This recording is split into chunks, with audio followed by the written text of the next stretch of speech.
everyone, welcome back to my channel. My name is Alexa and today we are doing my June reading wrap up. I read a whopping 16 books last month, so I'm gonna try to do this as efficiently as possible, but I am known to ramble, yap, and talk a lot, so no promises on the efficiency, but I will do my best. Starting out with the very first book that I read this month, it is The Housemaid's Secret by Miss Freida McFadden. This is the second book in the Housemaid series. In the first book, we are following our main character Millie and the job that she accepted as a housemaid. Crazy stuff went down there, and now she's on to a different job, a different family, and you guessed it, some crazy stuff goes down there too. Millie is just a completely unhinged woman. Like, if Freida can write 3 books about this lady, you know she's crazy. I rated this book 3 stars. I think I also rated The Housemaid 3 stars. But honestly, if you combine like the storyline of this book and like the plot twists from the other book, I feel like those components together would be more like a 4 star. So yeah, I did like this one better than The Housemaid, but it's still like a middle of the road 3-star series for me. The third book in the series did just come out and it is sitting right over there waiting for me to read it. So we'll see how I feel about the ending of the Housemaid series. The next book that I read,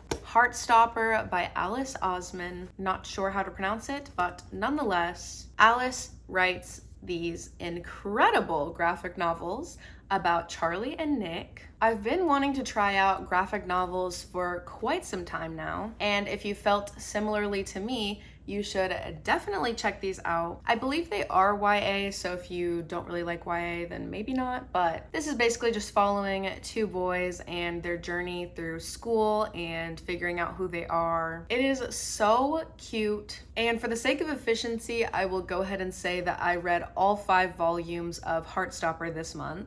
Absolutely loved them. I gave all of them 4 stars except for volume 3. Volume 3 I gave 5 stars. It is definitely the standout volume of this series. Yeah, they're just incredible. I really loved them. I'm having kind of a hard time finding something similar to them to cure my Heartstopper hangover, so if anyone has any recommendations, please let me know. The next book that I read in June is People We Meet on Vacation by Emily Henry. This book was very underwhelming for me. It's possible that I judged it a little too harshly just because I have such high expectations for all Emily Henry books. But yeah, I did a video recently ranking all of Emily Henry's books. So if you want to hear more of my thoughts on this one, definitely check out that video. I'll link it in the description. But yeah, this book is essentially following Alex and Poppy and all of these summer trips that they take. It has a past and present timeline. And in the past timeline, you're basically just looking at all the trips they've taken in past summers. And then in the present timeline,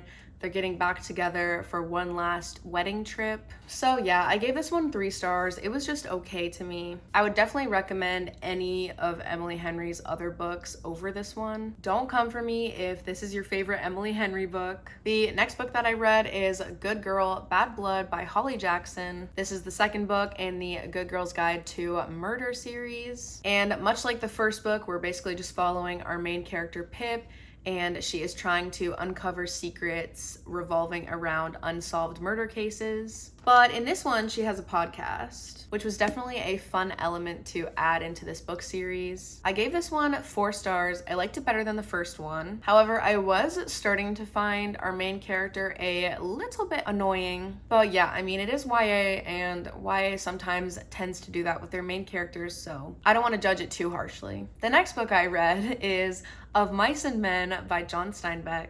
I don't even think I ended up giving this book a rating. I really truly, from the bottom of my heart, don't know what to rate this book. I mean, first of all, it's 107 pages, so it's already like possibly the shortest book I own.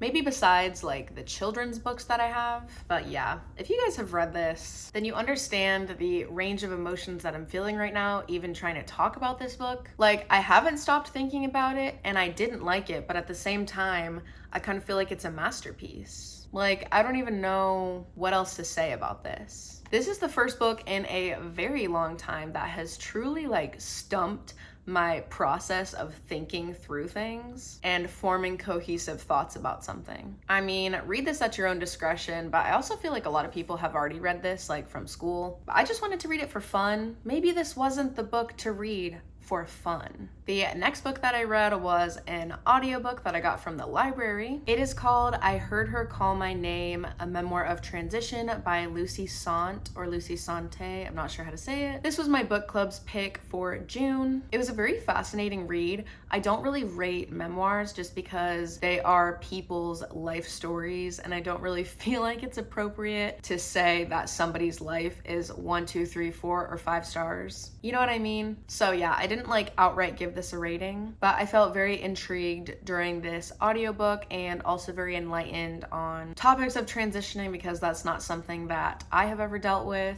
And like I've said before, part of the fun of reading is reading about stories that are not your reality, but I think it just makes it that much more impactful when it is someone's actual life story. My only like minor critique of the book is the timeline in which the story was told was just kind of jumpy. Like we would be reading a note that she wrote from like 2016, and then all of a sudden we would skip back 10 years to something that happened then. Like the timeline of the stories themselves just felt kind of jumpy. It wasn't like fully linear. And not that a story has to be linear, but I think in order to not be, it kind of needs to be done in a certain way by putting like the year as like a header or something, you know what I mean? But other than that, I did enjoy this story. The next book that I read is Not in Love by Ali Hazelwood. Take the sticker off.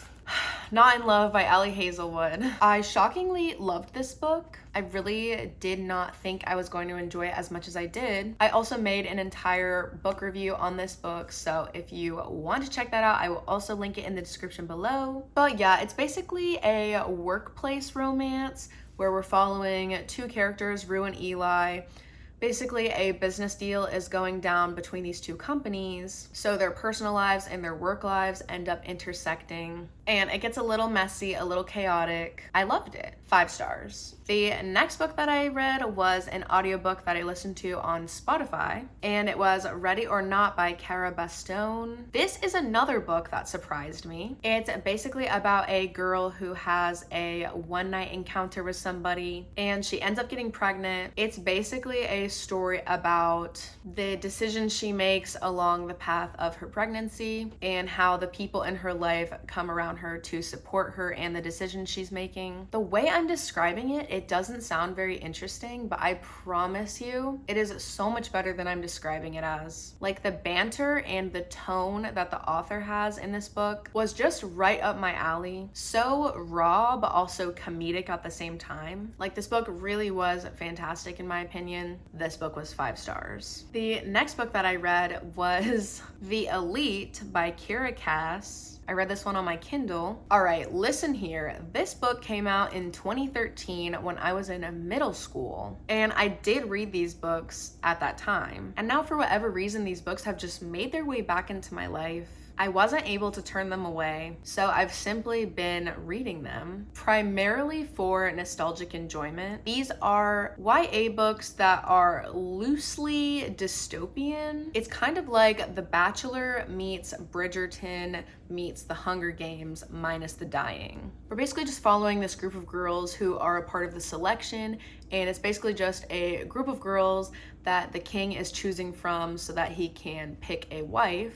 These are by no means literary masterpieces. Like I said, I've just been reading these for the nostalgic enjoyment of them. And for that reason, I really don't have anything to say, like rating-wise, about these books. So yeah, this is the second book in the series. I don't think I said that before. And I gave it 3 stars. It's fine. The next book that I read is The Unwedding by Ali Condie. We are following this woman, Ellery, and she's going on a trip to this resort called Broken Point in Big Sur, California. She's recently divorced, and it is basically a murder mystery that takes place on this remote Resort. It kind of gives White Lotus vibes if you like that show. It is Reese's book club pick for June. I like this one okay. I gave it 3 stars. I think if the characters had been more fleshed out from the get-go, I would have enjoyed the storyline more. But the characters became very complex towards the end of the story, which didn't really make sense to me. I feel like they should have been more fleshed out in the beginning, and then we would have been more invested in what was going on throughout the storyline. All right, this next book that I read, I can explain myself. It is The Christmas Fix by Lucy Score. I'm not sure if I've ever said this on my channel before, but I, to my core, hate DNFing books. I just have this like little problem in my brain where I have to finish every book that I start. And it's not typically an issue for me because most of the time I'm only picking up books that I feel like I'm going to enjoy. But this book I had started somewhere back in December of 2023. And after Christmas passed, I hadn't finished it yet. I think I was only about 60 pages into it. And then I just kind of stopped reading it and did not pick it up anymore. But it was always just like looming in the back of my head that I started it but never finished it. So for the sole purpose of making my brain happy, I did completely restart this book and finish it this month. If you think I'm crazy for that, you're correct. But in all honesty, this was not a very Christmassy book. It's basically about a town in Connecticut, I think, named Mary. And there's like a flood. And basically the main character, Kat, wants to bring her home renovation show to record some episodes there of her like fixing up the town. But the mayor of the town doesn't want them to do that because they apparently have come another time before and things didn't go well. So yeah, it's this kind of like enemies to lovers situation. It was cute at times, also cringe at times, but overall, if you don't think too deeply about it, it was a middle of the road, entertaining, good book. I gave it 3 stars. I also didn't realize that this was actually the second book in a series, but I think it's more of an interconnected standalone type of vibe. So I think there was like minor context that I was missing from the previous book, which I think is called Mr. Fixer-Upper. Finally, the last book that I read in the month of June is The Fury by Alex Michaelides. This is the same author as The Silent Patient. It is a thriller mystery, and you guys know that I don't really like to talk too deeply about thrillers and mysteries because I don't want to give anything away. This book is essentially about a group of friends who go to an island in Greece. Of course, there's a murder, and you're just kind of following along the narrative that explains exactly what happened on this island. I think this book has the most unique structure and voice that I have ever read in a thriller mystery. I thought this was really well done. It only has a 3.38 on Goodreads, which is kind of low for Goodreads, especially because this author has 2 other books that are pretty well rated. So I don't really know what the deal is, why people don't like this one, because I really liked this one. But yeah, if anybody else reads it, would love to hear your thoughts on this. And with that being said, those are all the books that I read in June. Thank you guys from the bottom of my heart for watching. Make sure to give this video a thumbs up if you liked it. Leave a comment down below letting me know anything you want to let me know. Also, make sure to follow me on Instagram and make sure that you are subscribed so that you can see more videos from me in the future. And I will see you guys in my next video. Bye.